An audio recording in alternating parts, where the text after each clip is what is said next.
Today we're continuing with chapter 4, lessons 9 and 10 on permutations. And key ideas in dealing with permutations is that permutations are used to find the number of possible outcomes when the order does matter. You want to use the total number of people or items and the number of possible outcomes to find the number of permutations that are possible. On the GED, on the math reasoning portion of your test, you may be asked how many possible permutations or sequences can you find given a certain group of items. And this is one such example. Eliza is planning her day off. She wants to visit the art museum, try the new coffee shop, call her mom, and take a walk, but not necessarily in that order. How many possible sequences of those 4 activities are there? So this question is essentially asking you for all possible permutations or ways to sequence coffee, art, mom, walk, and art, coffee, mom, walk are 2 different possible outcomes. But consider how this problem differs from the combinations that we saw earlier. Last week, we had seen an example where an individual had 3 shirts, 2 pants, and 2 pairs of shoes, and we were asked how many possible outfits could be made from that. In another example, we saw an individual buying apples, bananas, pears, and grapes, and we were asked if they wanted to buy only 2, or if they wanted to pair only 2 kinds of fruit at once, like how many combinations, how many pairs could they make from that group of fruits, right? In this particular example, we're being told that these combinations are different from the other combinations that we've seen, because in the other combinations that we saw, I believe it was last week, the order of the pairings didn't matter, but this time around the order is actually important. That the order actually matters. So to find how many ways that you can sequence all the items in the list, you want to multiply the possibilities. So you would start with how many things that you can get first. Here in this case, it's 4 total possibilities, right? She can go to the art museum, visit the coffee shop, call her mom, and take a walk. So we have 4 total possibilities for her activities. And then once she's done the first activity, let's say she decides to go to the coffee shop first, she only has 3 activities that she can choose from, right? Then after she does the second activity, she'll only have 2 left. And then after she does the third activity, she'll only have 1 activity left, right?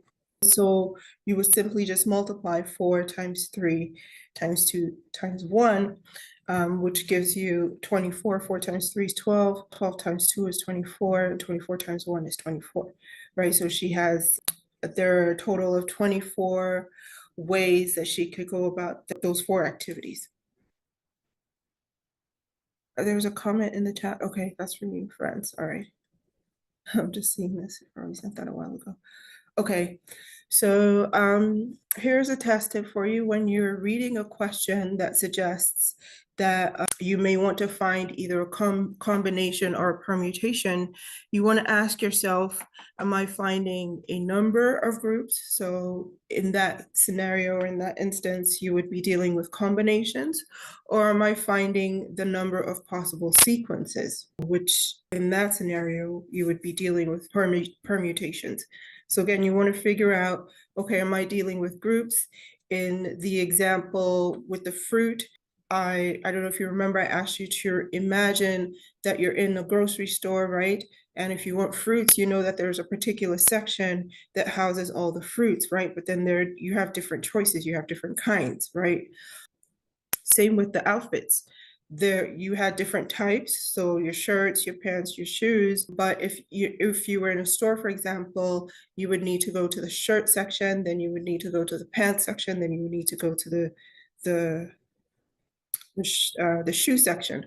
So in that particular scenario, you would be combining different types of items, right? In the scenario that we just saw, it was a sequence of different events, right? She was going to the coffee shop, then she was going to the museum, then she was going to see her mom, on and on, right? So this tip is essentially just telling you to think through the scenario that you've been given so that you can correctly know how to approach the question, either as a combination or as a permutation. So some permutation questions may ask you to determine the possible orderings for only some of the items in a list, right? So in this example, we're being told that 10 runners are competing in a race and their prizes for the first, second, and third place. And we're being asked how many possible sequences of the top three prizes of the top three prize winners are there. So there are 10 runners, but only 3 top prizes, and we're being asked how many possible sequences of those 3 prizes exist or can we put together, essentially. So notice that you're not simply figuring out how many groups of 3 can be made of the 10, but rather you're figuring out how many sequences of 3 can be made out of the 10, right? So that sometimes will be an example of what you'll see on the GED. And it will be in this kind of notation, P representing permutations, and then 10 for the total number of runners, and 3 for the top spots. Multiplying 10 by 9 by 8, 7, and 6, so on until you get to the end of the number line that constricts your range. And that would give you all the possible permutations of the 10 runners. But that approach, it wouldn't work here because we're being asked for the top 3. So what you want to do is start with how many people could win first place, right? And if you think about it, if there are 10 runners, any one of them could win first place, right? So in this example, the number of people that could win first place is 10. And then once somebody has been named, or once that top spot has been taken, right, by one person out of that 10, you have 9 people left, right? So of that 9, how many can win second place? Well, it's just 1 from that 9, right? So we remove 1 from that 9, and we have 8 left, 8 runners left. And then again, the same thing, the same thought process. How many from that 8 can win the third spot? Well, it's 1, right? So in this case, you would multiply 10 by 9 by 8. Why? Because for the first spot, 10 people can win, okay? For the second spot, 9 people can win. And for the third spot, 8 people can win. 10 times 9 is 90, 90 times 8 is 720. So we know that there are 720 possible ways that the numbers can be arranged in the top 3 prize winning slots. And note that you simply wouldn't want to multiply 10 times 3 because that wouldn't make sense, right? Because all 10 people can't win those 3 spots. It can only be 3 out of those 10, and then you have to go in an order that's actually logical. Once one person wins spot number 1, there are 9 people left. Once the second person takes the second place, 8 people left. Third person takes the third place, so we're multiplying 10 by 9 by 8, right? So again, this is an example of a permutation. Why? Because the order matters. The order in which we multiply matters. You know, same story, different day, just work on the example problems that follow lesson 9. And then with lesson 10, we're comparing proportions. So a key idea that you want to pay attention to is that a proportion can be represented in multiple ways, but its magnitude doesn't change, or magnitude meaning size. So it's easiest to compare the magnitude of 2 values if they are represented in the same way. The relative magnitude of 2 quantities can be represented in multiple ways. as simple numbers on a graph or a chart, or as dimensions on a blueprint or a diagram. And it's harder to compare two quantities when they are represented differently. So to directly compare quantities represented differently, you want to translate them into the same format. So typically, using a numerical representation is the most efficient for both translation and comparison purposes. In this example, we're shown that this bar graph represents the number of accidents for men and women between the ages of 18 and 35 in Tabular County for the summer of 2014. The following year, the county released a report that the monthly rate of accidents for men in 2015 had been 1.6, 2.3, and 1.8 times that of women for June, July, and August, respectively. So in other words, in June it was 1.6, in July it was 2.3, and in August it was 1.8. Okay, so of the 6 months reported, when was an accident victim most likely to be male? So we look, let me zoom in here. We can see a bar graph that's showing us the number of accidents in Tabular County, but this is only for 2014, okay? So we can see our key here. Remember, we discussed pictographs in one of the lessons a while ago, and I mentioned that anytime you see a chart of any sort, most of the time there'll be a key that lets you know what's going on with whatever you're looking at on your chart, right? In this particular instance, dark gray represents men, and the lighter gray color represents women. So in June, if we look at our chart representing our chart representing men, we see that there were 350 reports of accidents, and those 350 reports were men, right? And then the same month, we see that for women, the number of accidents was 200, okay? For July, men, 450 reports of accidents. For women, same as June, 200. Again, for August, 200 reported accidents for men and 100 accidents reported for women. Is that 100 on the second one? Yes, it is. Okay. To find out when an accident was most likely to be male, or to answer the question, which is asking us of the 6 reported, when was an accident victim most likely to be male? The first thing that we want to do is determine the proportion of male accidents to female accidents, right, from the bar graph. So we've already determined that for June, the ratio was 350 to 200. Okay, and let's just zoom in here so we can see.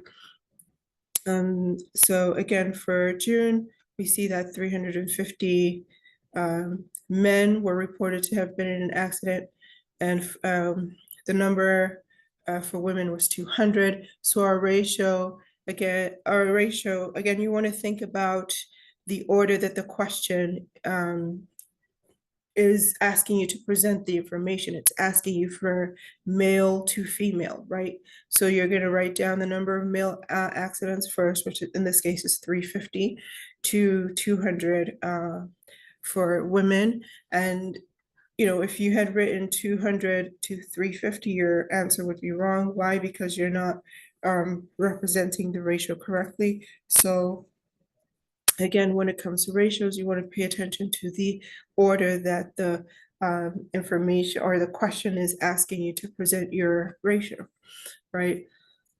So we go through the motions and we plug this number into our calculator, we get 1.75, which is the ratio for June. Then again, for July, we do the same thing. We go back to our charts. For men, the bar stops here. We find the corresponding spot on the y-axis and that's reading 450. For women, the number was 200, so our ratio will be 450 to 200, or 450 over 200. You do the same thing for August. Go back to your chart. For men, we read off the number of accidents is 200, and for women, it's 100. So our ratio is 200 to 100. And then you want to proceed and compare the calculated values that you found. So just looking at the numbers, you know that 2.25 is larger than 1.75 and is also larger than 2. And so we can answer the question that the highest value for this ratio is around 2.3. Remember, this has been rounded based on the rules that we learned for rounding, right? So men were like around 2.3 times likely to have an accident as women in July. Okay. So when a question asks you to compare two proportions presented in different formats, you want to convert one or both proportions so that they're in the same format. And usually proportions in a numerical format are the easiest to compare. And we'll see that in a second. So before we do that, though, I want to quickly, because the book kind of jumps, I feel like we're missing an introduction to slopes. So I went on coolmath.com and I found this illustration on the formula for the slope of a line, because I think it'll be useful in helping us answer the next question. So when you're looking at a line, you can determine the slope of that line by just simply finding 2 points on that line. So in this case, let's say the first point we're looking at is right here. And if we want to find the location of this point on the line, we would simply just count. Start on the x-axis, 1, 2, 3, 4. Okay, so that's why you see 4 here, meaning that's the location of this point on the x-axis. And then on the y-axis, we count 1, 2, 3. And if we draw a line from 3 on the y-axis to our point, we can correctly see that that's the location of this particular point on the y-axis. So it would be like you needing to get to this point, but before you can get to this point, you can't walk straight up this line. First, you got to go right. And then you got to climb, you got to step right, and then you got to climb upwards, right? Well, how many steps to the right do you have to take? Well, according to this number line, you need to take 4 steps to the right. And then once you get, if there's a ladder, for example, how many steps upwards do you need to climb? Well, 1, 2, 3, according to our y-axis. And so that's the location of this spot right here, is 4, 3, based on this based on the coordinates of this plot. Okay, the same thing for here, right? You're going to start at your point 0, 0, or your origin, and then you're going to ask yourself, well, how many steps do I need to take downwards to get to this spot right here? Since we're going downwards, it's -1, right? And then once you reach -1, you have to step to the left, 1, 2, and so that's -2 steps to the left, right? So you always want to write your x value first, right? So to write the coordinate location of the spot, you would write -2, -1. Okay, and again, we moved 1, 2 spots to the left. Okay, and it's negative because we're moving to the left. And then we moved 1 step downwards, and it's also negative because we stepped downwards. So when you're looking at a coordinate plane that this is called, any spot that's in this quadrant right here, so this coordinate is divided into 4, and these 4 divisions, a quadrant, quad means 4. So anytime you're in this quadrant right here, you're moving to the left on the x-axis, and you're moving downwards on the y-axis. So your values are going to be negative. Any values that are in this quadrant will be negative. Any values that are in this quadrant will be negative x, positive y, because y, you're moving left on the x-axis, so that's negative, and you're moving upwards on the y-axis. So negative x and y would be the how you would report the location of any points that end up in this quadrant, okay? For this quadrant, your values will be positive because you're moving right and up, okay? And then for this quadrant, your values would be positive and negative. Why? Because you're moving right and downwards, okay? So essentially, to find the slope of is represented by m, and m is equal to the rise, okay, which is your y-axis. Are you going up or down? Divided by the run being the x-axis. Are you moving to the right or are you moving to the left? Okay, so again, the formula for slope is represented by m, and m equals rise over run. When you're looking at your slope formula, you're essentially, as I just showed you, trying to figure out how many points do we have to move either to the left or to the right, and then you report that. So in this case, let's see, how many spots or how many, steps do we have to take from the origin, okay? And the origin is the location where both axes meet, okay? So how many steps do we have to take from the origin to where our the spot that we're interested in? So from the origin, we would need to step 1, 2, 3, 4, okay? So our run or our change along the x-axis is 4 steps. And then once we reach once we reach 4 on the x-axis, how many steps do we have to take to get to our spot on the y-axis? Well, it's 1, 2, 3. And so the location, again, the coordinate location of this spot is 4, 3, okay? And again, same thing as I illustrated earlier, we had to step 2 places over to the left, okay? And since we're on the left, we're now in the negative territory, so that's -2 on the x-axis. And then we had to step 1 place downwards, and that's -1 on the y-axis. And so the location of this spot right here is -2, -1, okay? And so going back to our slope formula, to find this slope, you would write down your y values first. Again, remember, our formula is rise, which represents the y-axis, or y, over run, which represents the x-axis, right? So m equals rise over run, or you can also think of it as y over x, all right? So in this example, to find the slope, you would just take your 2 y values, as you can see there in red here, okay? You would subtract your 2 y values from each other, and you would subtract your 2 x values from each other. So start with y2, your second y value. So in this case, y2 is 3, y2 meaning your second y value, minus y1, which in this case is -1.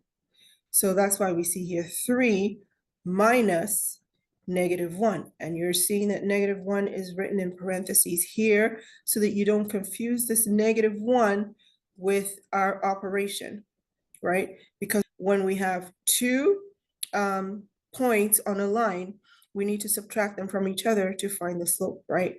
So this is our first point. We're going to subtract that from our second, which is -1. So anytime you subtract from a negative value, the 2 negative signs change to a positive. So 3 minus -1 is the same thing as 3 plus 1, which is 4. Okay. Same thing with our x values. For our x2, which is 4.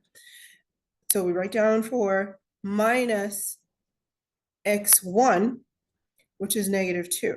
So 4 minus minus means 4 plus 2. So 4 plus 2 is 6, and you can simplify that to 2/3, and this is the slope of our line.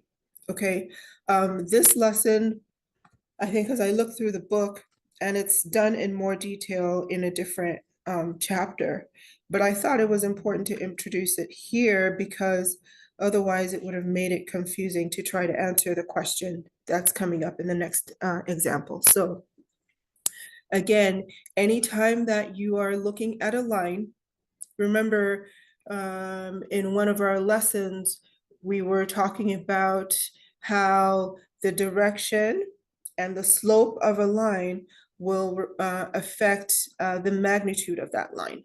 And we talked about how the steeper the line, the greater the slope, right? So this formula helps you calculate just how steep a line is without you having to look at two different lines and then try to figure out in your head, well, which line is steeper than the other, right? So if there were multiple lines going through this coordinate axes, which sometimes is the case, if you had more than one line going through these coordinate axes, instead of trying to figure out mentally which line is steeper, you can just use this formula for your slope, right? And all you would need to do is locate 2 points on that line, and then you would find the coordinate location for each point. So in this case, this particular point, I think was 4, 3 in our previous example, where x2 was the number of steps that we moved on the x-axis, which was 4. And then y2 is the number of steps that we move upwards on our y-axis, which I think was 3, right? So in that example, x2, y2 was 4, 3. And then you would do the same thing or apply the same logic to this spot right here. Figure out the number of spots that you have to move on the x-axis first, and then figure out the number of spots that you have to move either up or down the y-axis. So if you notice, with the y-axis, you're either moving upwards or downwards. With x-axis, you're either moving to the right or to the left.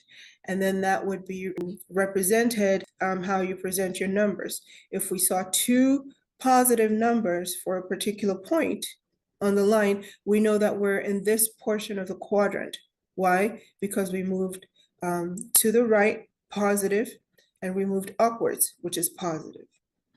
If you were in this portion of the quadrant, you would be moving to the right on the x-axis and then downwards on the y-axis. And so you would know that your the numbers representing your coordinates would be positive for x and negative for y. If you were in this portion of the quadrant, you would be moving to the left for x and downwards for y.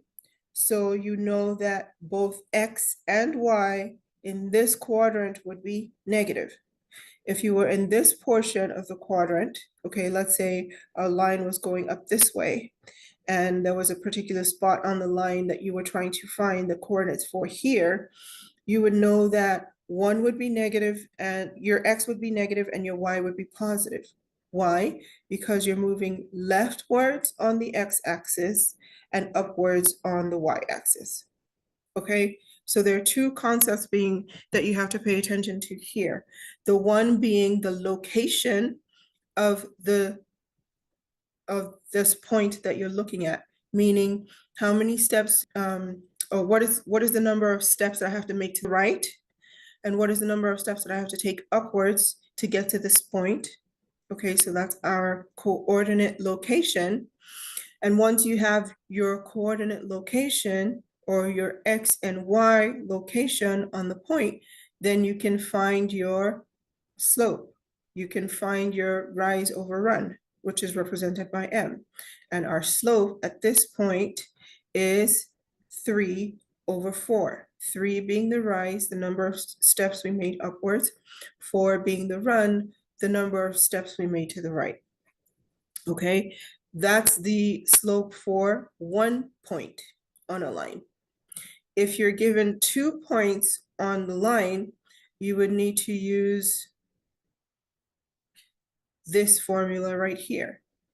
Okay, and all you're doing is, the first thing you want to do is fill in your numbers to locate where points are on the line, right? So you would fill in the coordinates for this particular point, you fill in the coordinates for this particular point by just simply following along the coordinate axis, and then determining where that point is sitting on the line based on the x-axis and based on the y-axis. And then once you've done that for both points, you would then just simply plug in those numbers into your formula. And the cool thing about this is it's color coded, so you can follow what's going on, right? So you find your x value for x1, okay, by moving, in this particular case, we have to move leftwards on the x-axis. Once you hit the point that corresponds to where this spot is, you would write down your value for x1. Then you would move downwards on your y-axis. And then you would figure out, okay, what is the number represented by this spot? And you would write down the value for y1. You would do the same thing for x2 and y2. And then in your formula, you would simply just plug in the numbers you would find. And you would start with y2 first. So it would be y2 minus y1, and then x2 minus x1. All right. So in this example, we're being told that the following velocity time graph. Before I continue, do you have any questions for me? What's going on with the sound? All right, so the following velocity time graph shows the rate of acceleration of 2 classic muscle cars. A newer model, the Hermes, is able to accelerate from 0 to 60 miles per hour in 8 seconds, okay? So how does the Hermes compare to the cars on the graph in terms of acceleration? So right off the bat, we know that there are 3 cars being discussed here. We see that the Hermes, the first car, is able to accelerate from 0 to 60 miles per hour in 8 seconds. Okay, that's our first car. And then we look at the graph and we see that there are 2 cars, the muscle car acceleration for 2 cars being represented by the graph. The first car is called a pony, which is represented by this dashed line. And then the second car is a fireback, which is represented by the straight line.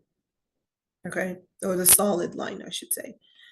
And so from the information presented, we can see that the fireback goes from 0 to 70 miles in 10 seconds.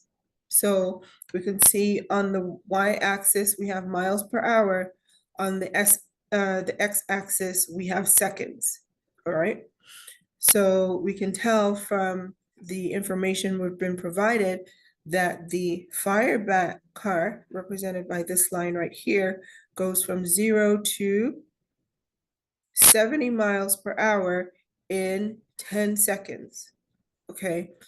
The pony, represented by this dashed line, goes from 0 to 80 miles per hour in the same amount of time, also in 10 seconds, right? So we have 3 different kinds of cars, but represented differently. And that's what the earlier note was telling us, is that sometimes we have information that's given in 2 different formats. The example given earlier was a bar graph and then a table of numbers. In this particular scenario, we have one description and then we have a line graph, okay? And so it's important when you're reading the questions on the test to pay attention to the information being given to you, because sometimes information that you need to answer the question may not be represented on the graph, or sometimes, I don't know if you remember in one of our earlier examples, we saw information, I think we were looking at a chart that was about budget, and we saw information about the budget in the title of the chart, but that information about the budget was not in the question. So anytime you see a graph, make sure that you're reading absolutely or paying attention to all the information that's being provided. That's written in the question, that's written in the title, and then also on the X and Y axes, so you understand what's being measured, right? So again, we know that we are looking at information about 3 cars, a newer model called Hermes, which is able to accelerate from 0 to 60 miles per hour in 8 seconds, and then 2 other models that are shown to us on the graph, and we've determined how they accelerate based on the information provided by the 2 line graphs that we see. We know that the pony, represented by the dashed line, accelerates from 0 to 80 miles per hour in 10 seconds. And then the fireback goes from 0 to 70 miles per hour in 10 seconds, right? So then the question is asking us, the question is on the bottom here. How does the Hermes compare to the cars on the graph in terms of acceleration? Well, this is a question about finding the slope of a line. And that's why I introduced that extra information earlier, because if you didn't know that, it would be difficult to answer this question. So let's try to figure out then, based on now that we understand the information that the question is provided, and we already know how to figure out the slope of a line, let's now try to answer the question. So what you want to do is use the formula for the slope of a line, m equals rise over run, to find the rate of acceleration for the cars on the graph, right? But this is kind of where I felt like more information needed to be provided, because you would probably be wondering where this 0 was coming from if we hadn't already established that when you have 2 points on a line, you need to use the slope formula that for 2 points on a line, okay? So in this case, a first point for y1 is 0. If we were looking at the pony, let's go with our pony first. So our first point, or y1, is 0, and then y2 is 80, okay? Same thing with x-axis. Again, still looking at the pony, x1 is 0, and x2 is 10. Okay, so with any, I think it's important to mention that with any line graph, you always want to start from 0, 0, which is known as the origin, okay? Sometimes your line passes through the origin, sometimes your line is above the origin, as we saw. Let's go back. So you can see this line is slightly above the point 0, 0, which means 0, 0 essentially meaning you're moving 0 points on the x or 0 steps on the x-axis and 0 points on the y-axis. So you're at this point right here where both lines intersect. I think maybe it might be clearer to use this. So you're at this point right here, and that's 0, 0, okay? So sometimes your line will go right through the origin, sometimes your line will be above the origin, sometimes your line will be below the origin, okay? So keep that in mind. All right, so in this particular instance, our lines are going right through the origin. So let me zoom in. What I did for this example is that I manually drew the line for the third car, or the Hermes, which was mentioned in the question but not shown in the graph. Okay, and we were told in the question that the Hermes goes from 0 to 60 in 8 seconds, right? So the x-axis represents seconds.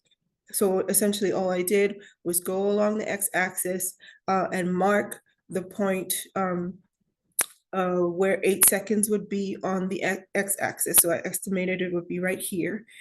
And then I went along the y-axis to find the point where 60 miles an hour is represented, which is right here. So the point where 8 seconds and 60 miles per hour meet is right here. And so then I just drew a line from my origin to this point, right? So back to our question, you want to use the slope of a line to find the acceleration rate for the cars on the graph. So the pony's acceleration rate, you would start by finding y1 and y2, okay? And based on our, again, you want to look at the y-axis, okay? You can see that the pony is cutting through the origin. So the first point, or y1 for the pony is 0. And then this is our second point on the pony. And when we draw a line to the y-axis to figure out the number of miles per hour, we can see that that corresponds to 80 for the pony. And so that's y2. And so we can plug in for the pony y2, which is 80, minus y1, which we've determined is 0. Okay, and again, we very easy, just look at the location of the 2 points that you're interested in and determine the corresponding value of those locations based on your coordinate axis. In this particular example, the first point, or y1 for the pony, is at the origin, which is 0. And the second point is at 80, okay? So that's y1, and that's where this 0 is coming from. So 80 minus 0, based on our formula here, y2 minus y1, okay? And that's why, again, I thought it was important to add this so that you could understand where those numbers were coming from. Then for x2, still with the pony, we're going to do the same thing. We see that for our x-axis, which is this line, this horizontal line right here, we determine that x1 is on the origin, and x2 is right here, 10 seconds, right? It's given to us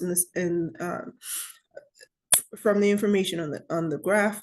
We can see that this point corresponds to 10 seconds on the x-axis, right? So again, we're simply subtracting x2 minus x1. So you can think of x1 as your starting point, okay?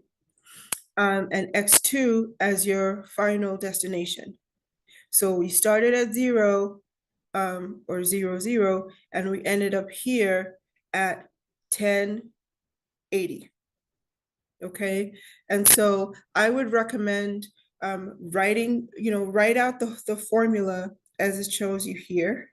M equals y2 minus y1 divided by x2 minus x1. Then go to your line and figure out, okay, where is x1, where is y1, where is x2, where is y2? And then once you determine that, you would simply just plug in those numbers into your formula, okay? So for the pony, again, we determined that y2 minus y1 corresponds to 80 minus 0, and x2 minus x1 corresponds to 10 minus 8. And so we can figure out 80 minus 0 is 80, 10 minus 0 is 10, 0 cancels out, 8 over 1 is 8, okay, miles per hour. And then you want to do the same thing for the fire bat. So let's go back to our graph. And you can see the fire bat is our solid line here, our solid black line. So we can determine x1, again, is at the origin. So x1 is 0, x2 is 10, and then y1 is 0, y2 is 70, right? This point right here, corresponding point on the y-axis is 70. So you would then, once you've written down your formula, you found your points, you would now plug in your points into your formula. 17 minus 0 is 70, 10 minus 0 is 10, 70 divided by 10, you would cross 0 and 0 cancel each other out. 7 over 1 is 7, okay? And then you would do the same thing for the Hermes. And remember, we've already drawn our line for the Hermes based on the information that was provided to us in the question. We're told that the Hermes car goes from 0 to 60, right? So 0 to 60 in 8 seconds. So again, for our X coordinates, we have 0 for X1, 8 for X2, 0 for Y2, 0 for Y1, and 60 for Y2. And then you would use the same formula. In this case, they don't show it here, but it would be, once you've written down all your coordinates, you would plug that into the same formula, and you would initially have 60 minus 0 over 8 minus 0, which 60 minus 0 is 60, 8 minus 0 is 8, so you have 60 divided by 8, and then you plug that into your calculator, that gives you 7.5. And then from there, you can determine, okay, which of the, you would just compare the relative speed based on the information you have. You know that the pony's acceleration rate is about 8 miles per hour per second. Okay, and it's 8 miles per hour per second because that's the rate that we're working with. On here we have miles per hour, and then here we have seconds on the what do you call it, on the x-axis. So make sure that you're also paying attention to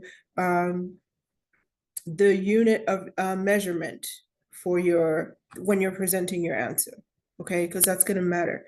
Like if you had put just 8 miles per hour, that would be wrong because you're not taking account the information provided on the x-axis, okay? So yeah, you compare your numbers or your values, which represent the relative speeds of each car, and you determine that the Hermes is faster than the Firebat because the Hermes goes 7.5 miles per hour per second, but it's still slower than the Pony, which goes 8 miles per hour per second. Okay. And so that's essentially it for lesson 10. Again, work on the practice exercises that follow. Tonight, I'm going to post the instructions for the second quiz assignment. Okay, so I know we're just coming off the first one, which was due on the 29th, and we're the 31st now, so it's moving. Like, I think we have only around 4 weeks left, 4 weeks of classes left, right?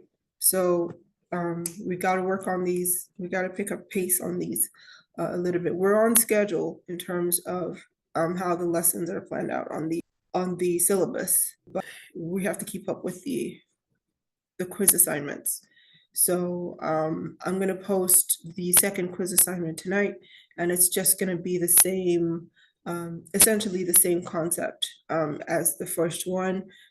After each lesson, there are a bunch of practice exercises. Do the first three, okay? And yeah, the syllabus also mentions reviewing chapter 3 and 4. But you know, the videos are up for you. Just play them back and spend some time going over that information. Okay. If you have any questions, you feel free to type them in. Well, do you have any questions? Or do you want, is there something that we covered today that you want me to maybe repeat? Everything is fine, okay. Do you want me to go over the information on slopes, for example, or anything else, or anything at all?